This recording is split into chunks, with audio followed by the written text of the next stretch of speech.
Oh, wow. Look at that. You never go above the knuckle. So as you can see here, so you turn it on its side and you crush it, okay?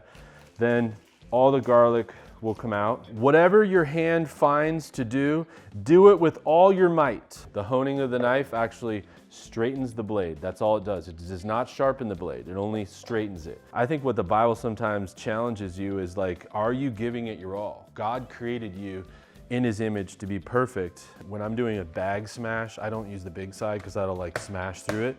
You are the salt of the earth. But if the salt loses its saltiness, how can it be made salty again? And you just let it bounce off. And it actually makes this perfect distribution. But the problem is that you noticed a lot of that salt went in my arm. So now I'm gonna shake it out.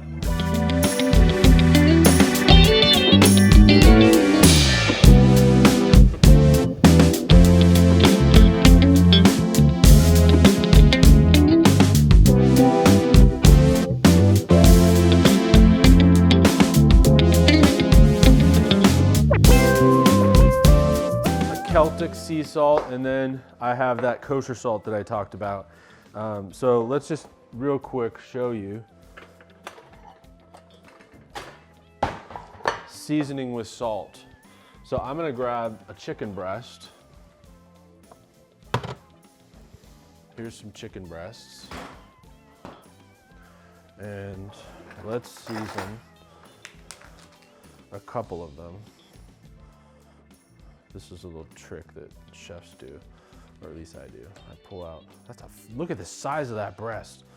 That thing's huge. I hate that when we get like a package of chicken, and Walmart, if this is you, I think it is, like don't put the giant chicken in with the little chicken. Let's have the same equal size of chicken.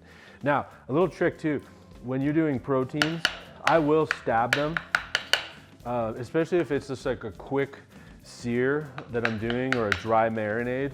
I'll stab it with a knife just so that I can get that salt to penetrate into the protein, and you'll end up getting better flavor. Now, if it's a steak, maybe you don't want to do that. Let's see, we are Matthew 5. We can almost wonder, what is the seasoning with salt gonna be? Salt and light. You are the salt of the life. Oh, sorry. You are the salt of the earth. But if the salt loses its saltiness, how can it be made salty again? It is no longer good for anything except to be thrown out and trampled by men. It goes on to say, you are the light of the world. A city on a hill cannot be hidden. Neither do people put the light in a lamp and put it under a bowl. Instead, they put it on a stand and give light to everyone in the house. So like, if you've got flair, bring it out. Like, if something inspires you that God gave you, let it come out. You're the salt of the earth, so be the salt. So right now, we're gonna be the salt. We're gonna salt this chicken. Now, wondering which one to salt. So the Celtic sea salt flakes, which I love, you know, like a natural flake, and it's really kind of big. Let's see if you can see what that looks like in my hand. If you can go in on, like, look at the size of that, like, salt flake. It is crazy. That's so huge, and there's one right there too. That's wonderful. Now look at the difference of, like, this is that fine kosher salt. A little more even, right? So kosher salt, generally why chefs love it is the even distribution. So in your salt pig, you want to be about a foot above your protein, and just evenly sprinkle in your hands back and forth like this, as you can see. And then you could use the tongs, right? So let's do the kosher salt on that one, and then let's try the flaky salt on this one. Okay, it sticks to it, and then we'll flip it.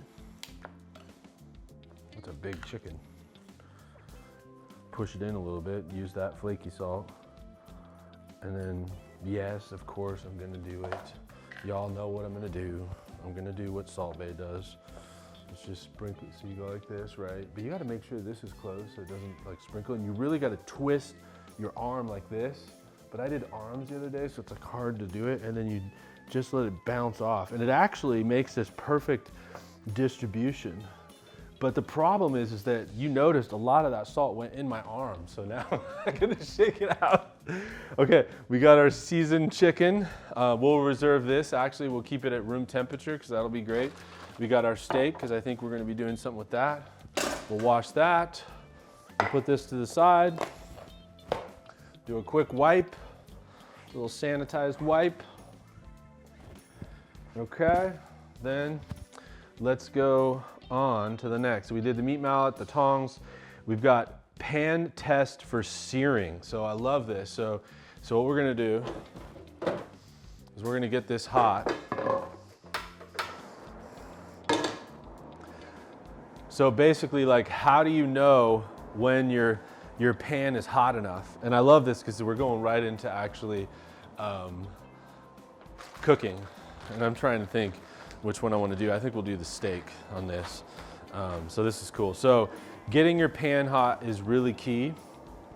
And so while that's warming up, let's go to 1 Peter 1:7.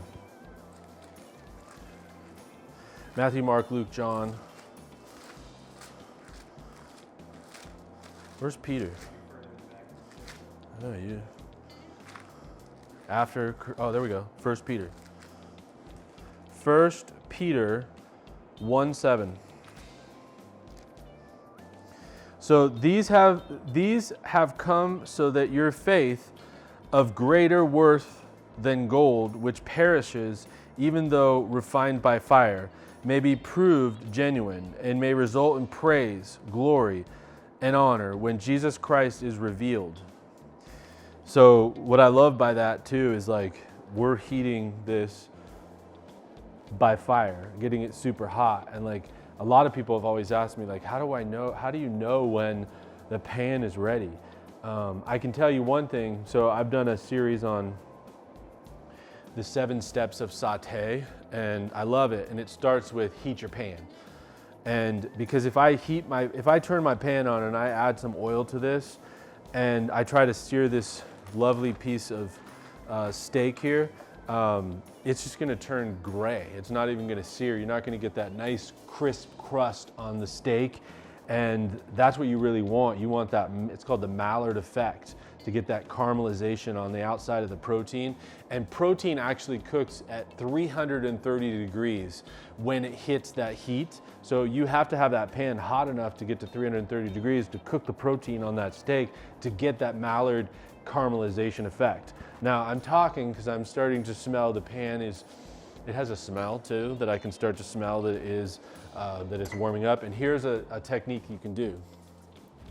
So this is the pan test for searing. And essentially what you do is you take a little water and you just sprinkle it in, and you should see beads of water. So they should be like beads. I don't know if you can narrow in on that, Rob. Okay, so I put it a little bit too much in, but we need to let it evaporate. Okay, this is evaporating. It's getting hot, but I want to show you so you can see it again. So now you can see those beads. Oh, that's perfect. Then you know you're hot. So if you got a bead, you are hot. And I got a shallot on the ground I got to pick up. Okay, so then I've got a little olive oil here, okay? Now, I don't use extra virgin in here. I use olive oil because it has a higher smoke point. Extra virgin olive oil really shouldn't be used for cooking. It should be used for finishing. So olive oil, canola oil, clarified butter, great stuff. A lot of chefs will use half clarified butter mixed with canola oil. If you don't have that, olive oil mixed with canola is great. This is just olive oil, which is fine too. So I'm gonna put my oil in because I know it's hot. I like this because it's like a little even distribution. Okay, so then preventing sticking. So let's do that real quick. So as I've turned this on, I actually want to show you guys really quick something. So to prevent sticking, if this was like that piece of chicken, which would be really wet, you want to make sure that you pat it dry. So use a paper towel. Okay, then put your steak on that paper towel or that chicken. Take off some of that excess moisture. And I want to flip both sides because I want to get like a nice caramelization on it. But preventing sticking is Psalms 37.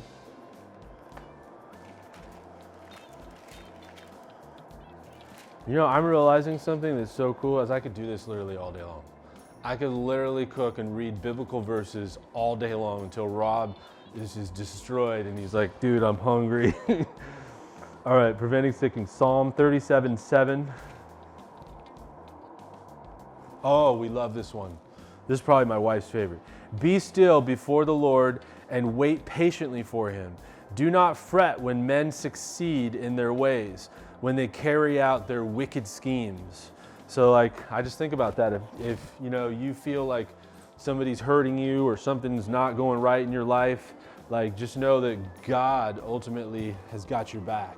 He made you, he knows what makes you tick, and he's got your back. And right now, I'm removing some of that excess moisture so that I can get that really good sear.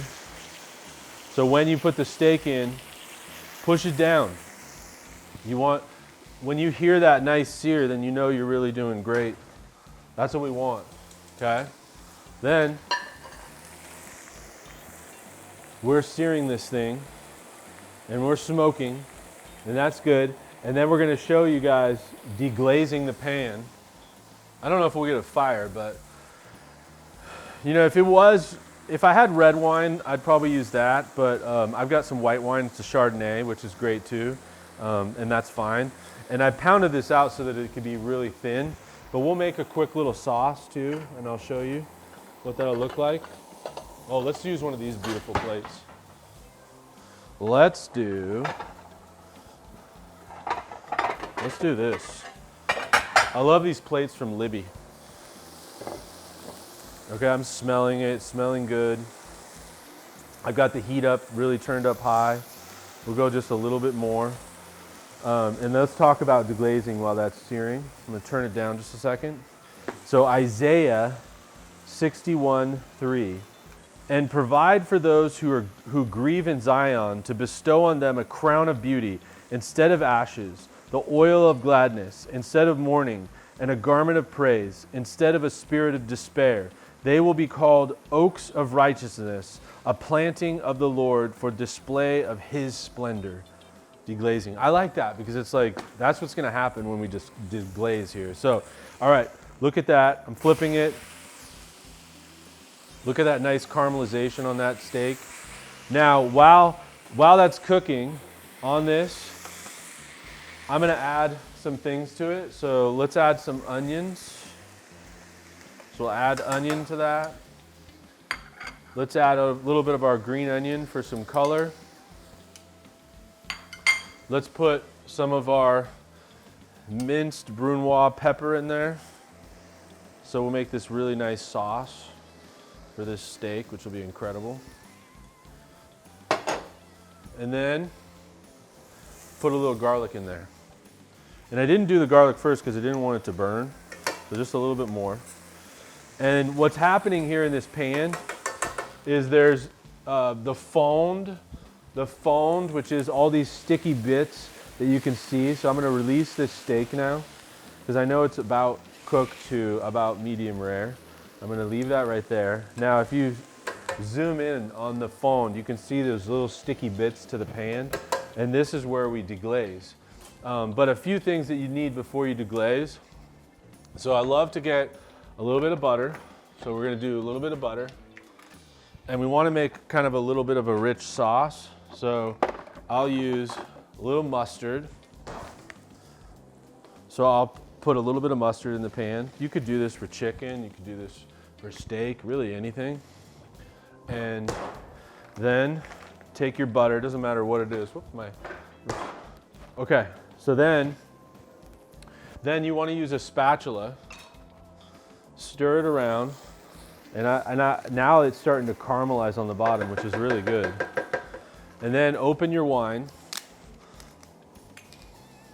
We'll see. I don't think we'll get a flame, but you never know. We might. We'll see. You pull it off the heat. You add your wine. You turn it. Oh, wow. Look at that. That was awesome. Okay, then you boil it and you're cooking, and what's happening is you're deglazing the pan. So all those bits of pieces of steak, as you can see now, are now all released from the pan. So now you can turn the heat off. Okay, then take a little wedge of butter.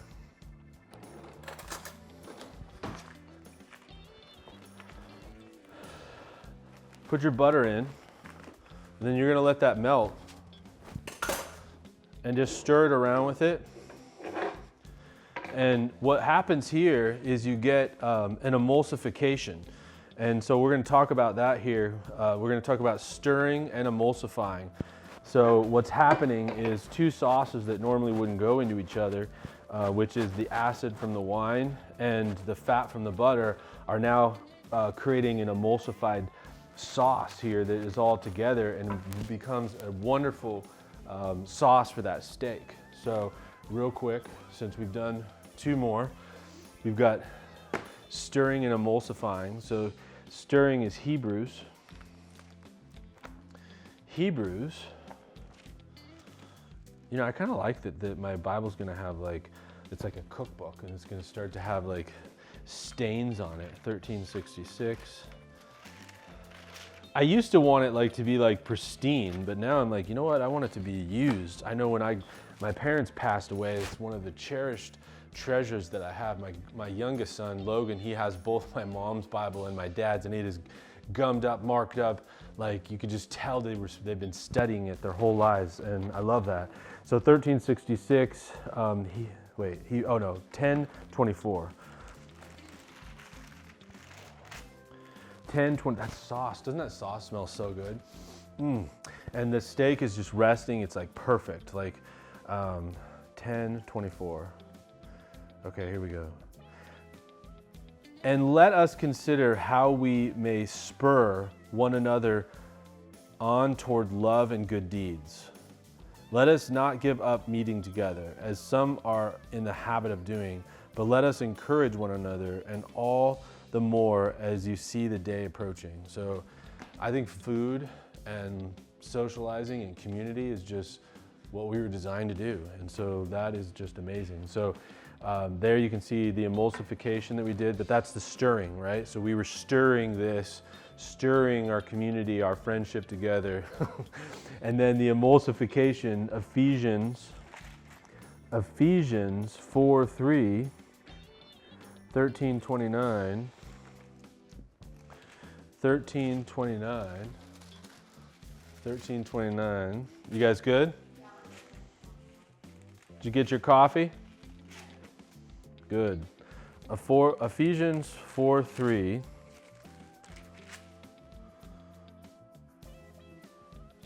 Make every effort to keep the unity of the Spirit through the bond of peace.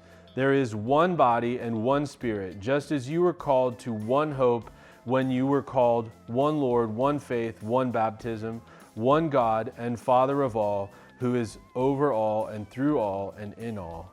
I love that. Like there's one body. I love that. So the unity. Okay, the emulsification. Here we go. Look at this. Now we're going to pour this lovely sauce over the top of the steak. And now that we're going to coat, imagine that with a wonderful like, stir fry sauce or broccoli, mashed potatoes. That'd be incredible. Let's get this reaction. Rob's been working so hard. I think he deserves a little bit of steak here. So let's just move that and let's cut against the grain actually, so I can see that the grain is running this way. So I'm going to cut here.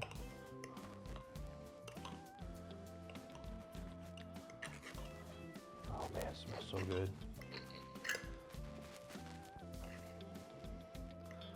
You know, I always get the first reaction. I want Rob to get the first reaction. You're gonna come on camera? We'll do it together. Yeah, let's do it. Everybody meet Rob Webster. He's an amazing videographer. You ready? Ready. Come on, Rob. It's so tender. Right? From the, oh my God. From that meat mallet. I know you want that other piece. Go ahead. Yeah, I do. Yeah, you do. Go ahead, dive in there. Wow. That's good, right? That's great. Wow. Okay. We're on to the next page. Oh, wow. That is so good. Okay. How are we doing, Rob? We're doing great. I'm doing so much better now that I got something. Okay.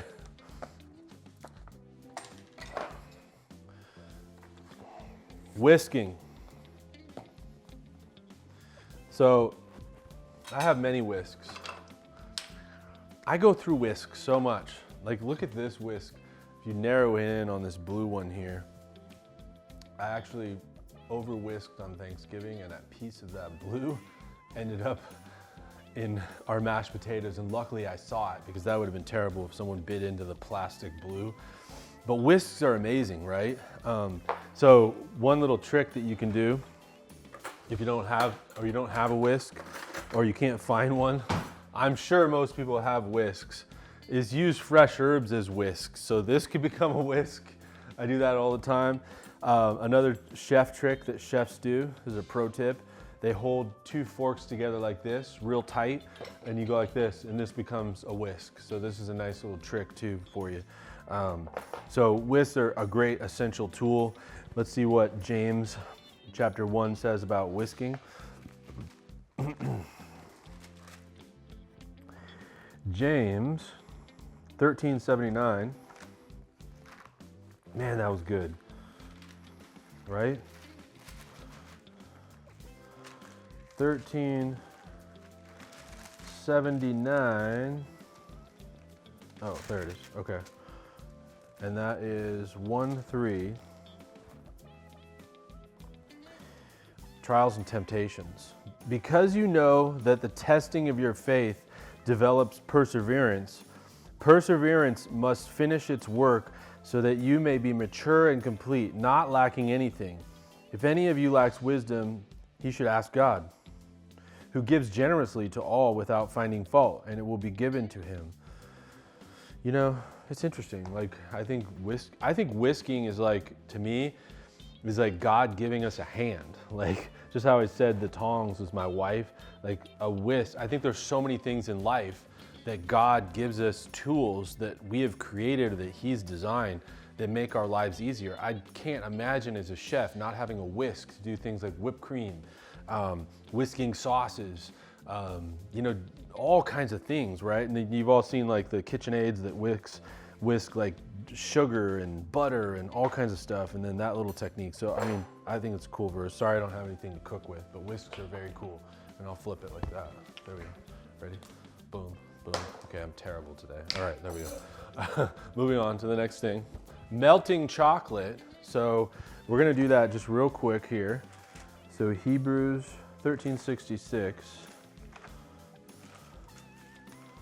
13:66. And Hebrews 12, wait, oh, okay, sorry, I did the wrong thing. We gotta do 12:1. Hebrews 12:1. Let's grab the garlic. Okay, so garlic, 12:1. God disciplines his sons. Therefore, since we are surrounded by such a great cloud of witnesses, let us throw off everything that hinders and the sin that so easily entangles, and let us run with perseverance the race marked out for us. You know, even my son, like recently he's been studying the word, and he's been like, Dad, what you're supposed to do is run from sin. Like, if you can, like if there's something bad that is like that it's a temptation or what, like don't try to justify it, do it. Just change your mind, change your way, go a different way, run from it. So I don't know how that has to do with bulk garlic peeling, but maybe just, you know, treat your sin like bulk problems and just run from them. So I don't know about that one, but it's really true. I'm being honest about that. Okay, hand of ginger. That just looks like a hand. That's obvious that it's like, why do they call it a hand of ginger? I think it's pretty obvious. We need a couple tools. So we need a peeler and we need a spoon. And you need a smaller spoon for this. This is a little technique. Okay, so then let's go to that. And then as that's going on, let me just make sure we'll warm this bowl up at the same time. That's gonna be for our chocolate. Okay, so ginger, back to ginger. 1 Samuel 16:7. I do love ginger. I love using it. I think we'll use it for something here. 1 Samuel 301. 16:7. But the Lord said to Samuel, do not consider his appearance or his height, for I have rejected him. The Lord does not look at the things man looks at. Man looks at the outward appearance, but the Lord looks at the heart. Clearly, this is an ugly vegetable. Look at how ugly that thing looks. But God looks at the heart of the matter of that ginger. So the hand of ginger, you can break it apart, right? Just like this. I will tell you a little pro move too. I had a Chinese guy that actually told me if you want to heal yourself, he would actually take a knob of ginger like this. This is where I can use this tong. And Rob, I'm about to show you in the fire what he did. So as this pan's warming, he would take this and he would char it. He would char that ginger on the pan. So I don't know if you can you see it charring? Do you see that? Look at that charred ginger. So why he would do this is he said that it brings out the natural properties of the ginger, of healing properties. And I just listened to him. So like he did this anytime someone was sick in the kitchen, he charred this.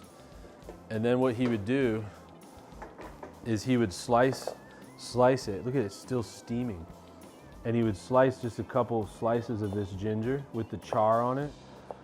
And then that would go into tea, like hot water with lemon and the ginger and like your favorite like Lipton tea or whatever, and then a little bit of honey. And I'm telling you, like we would drink it in the kitchen and literally we would not be sick.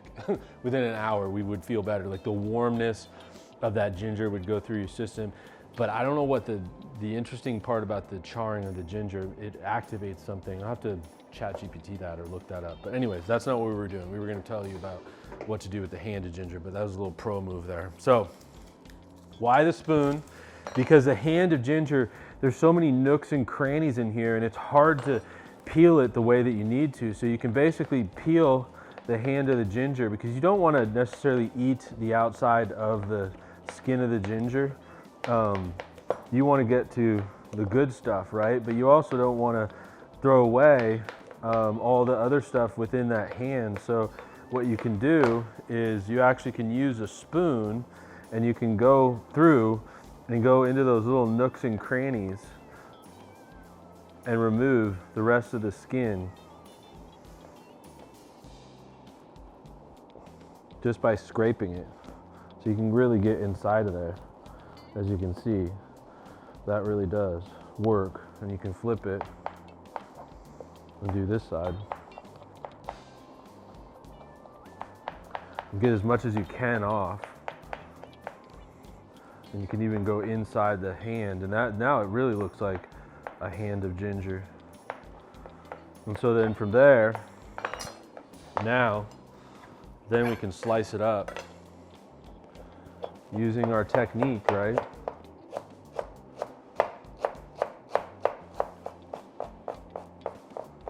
That's really good.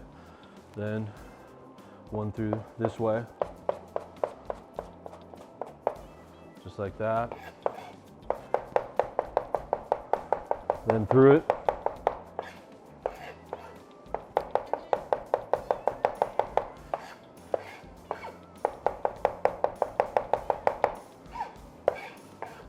Ginger is definitely one of those things you definitely want to get it fine. I've never done the technique that you can do with garlic where you smash it. I suspect you probably could do the same technique. Let's try. Just put a little salt on it. But I think it's a little more hearty. Yeah, it doesn't have as much water as garlic does, so you can't really like smash it. You probably have to get it pretty fine, but we've got a lot of different cooking that we need to do. But we will definitely use this. And it's okay that I put a little salt in there. That's gonna just bring out the flavor of that ginger. So we'll put that to the side. I'm gonna show you a quick technique with that. We'll save this ginger, because I need that. You know, I'm not gonna save the skin of the ginger. I don't wanna put it in stock, that would taste a little weird. It's really potent.